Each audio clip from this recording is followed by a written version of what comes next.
Viewers, they say justice is blind. But in India, justice often just prefers not to see.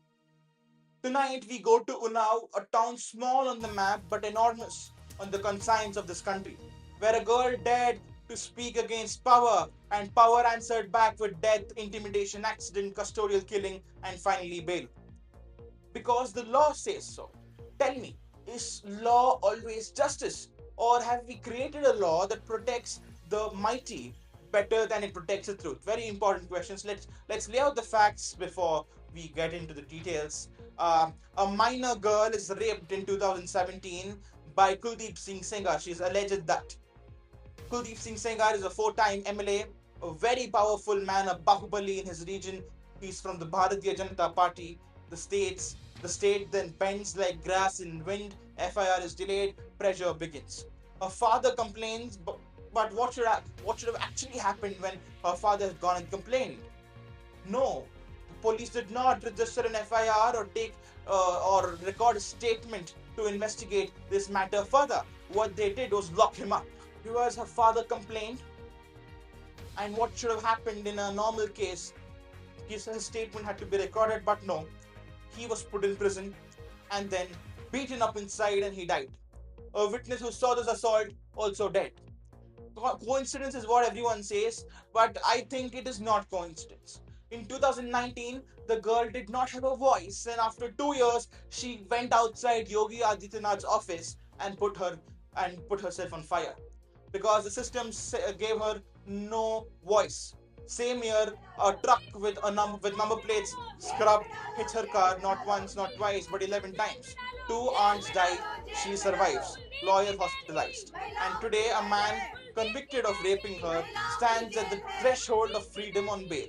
Legally valid, morally outrageous. Because the High Court says bail is a right, sentence can be suspended during appeal. Fine, that's fine. The law says so. But then I ask, what about the right of a girl to live without a fear of being killed anytime? Who suspends her trauma with section of the CrPC grants her safety from memories? We protect the accused from injustice, but who on this earth protects the victim from justice? Legal experts online applaud judges. These Twitter lawyers are calling the judges very brave. They say they showed a lot of spine, courage to follow law despite public anger. La la la la la. Beautiful lines, very poetic. So let me use them properly. Yes, the judges have a spine strong enough, viewers, strong enough to free convicts of rape while appeals are pending. A spine bold enough to believe conditions like stay 5 kilometers away, protect a girl who once survived a truck attack. A spine sturdy enough to trust that intimidation won't happen again because their order sheet said so, which they wrote themselves.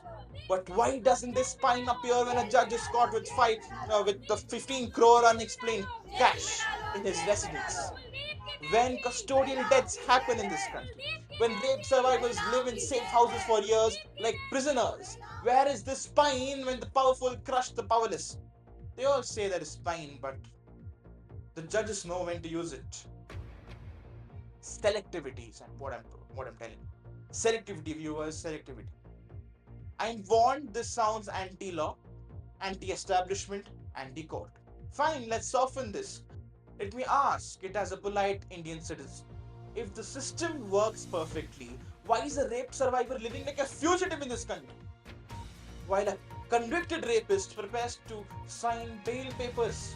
If law is fair, then why is she the one advised to step out only when necessary? Why must she inform the CRPF before leaving? And now the cover is there or not is a big question in the judgment. I don't think so. She has that cover. Why must she adjust her life around this dangerous monster and not the monster himself? She is free, technically, yet she lives guarded, hidden, restricted. He is convicted, technically, yet he may breathe the fresh air soon and have a lot of freedom. He may start, indulging in politics in his area because I'm told some elections are coming up over there. I don't know these politicians. In India, law is equal, but power decides who stands taller next to it. A poor man accused of theft is jailed without bail, who languishes in prison for years. No one cares. A legislator accused of rape, law bends backwards to ensure due process is followed. Rights of convict, suspension of conviction, 15 lakh bond, 3 sureties, weekly police reporting, all needs clean, everything is followed. We treat rapists with more rights than victims. How shameful!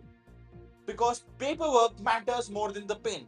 Some say this is not exoneration, only suspension. Absolutely, I understand.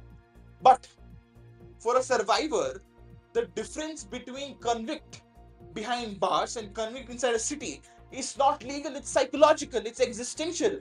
It is a fear breathing again.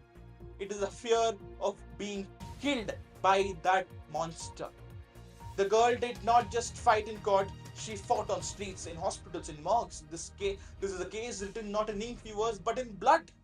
Her father, her aunt's blood, her own broken bones. If after all that the system still says he deserves bail, then shame on the system. Then we must ask this important question: why does a survivor have to sacrifice in India to feel safe?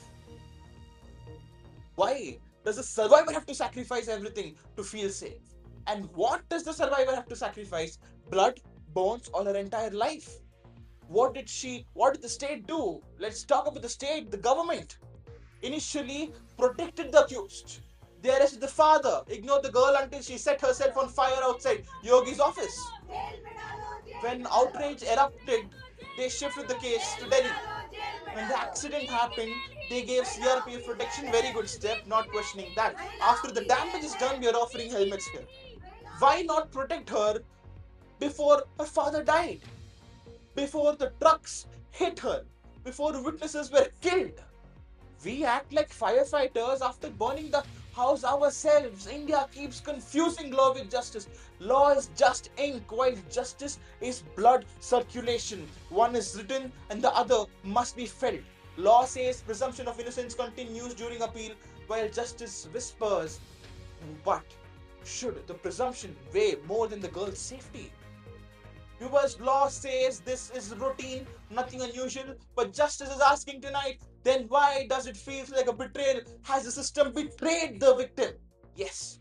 Viewers, Unnao is not one story, it is a mirror. It shows us who India protects better, power or pain, whose voices echoes louder, a girl crying for justice or a man with political backing, money, influence. And the saddest truth, she fought. She fought anyway, she stood anyway, she lived anyway. We should have praised her courage when she was doing all this. Instead, we rewarded his appeal. The courts rewarded his appeal. What a society. The judges did what law permits, but law must ask itself, should it allow this? Because when a survivor is caged more than the convict, freedom is upside down. We're turning into a banana republic. When courts quote procedure and society quotes morality, who defends humanity? We are told trust the system, but your lordships, trust is earned. I told this very line on the first episode of The Verdict when I was talking about the 15 crore cash recovered from Justice Yashwant Verma's residence. Your lordships, trust is earned, not ordered. And we are in the end of this year, and the same line has to be repeated this year. Nothing has changed.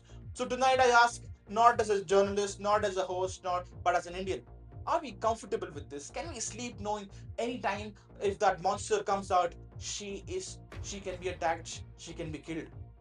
Can we call it justice when fear wins and courage loses? Because if this is legality, my friends, it feels very wrong. Deeply painful, very wrong. And the verdict tonight is not on the judges, not on the law, not on the survivor. The verdict is on us. The society that allows conviction to pause, but trauma to continue forever. Because justice delayed is injustice. Justice suspended is hope suspended. And until her safety is guaranteed, we should not be celebrating this very law. We should be condemning this justice. We should be condemning the courts. We should be condemning these judges. We should be condemning this entire system. Thank you so much.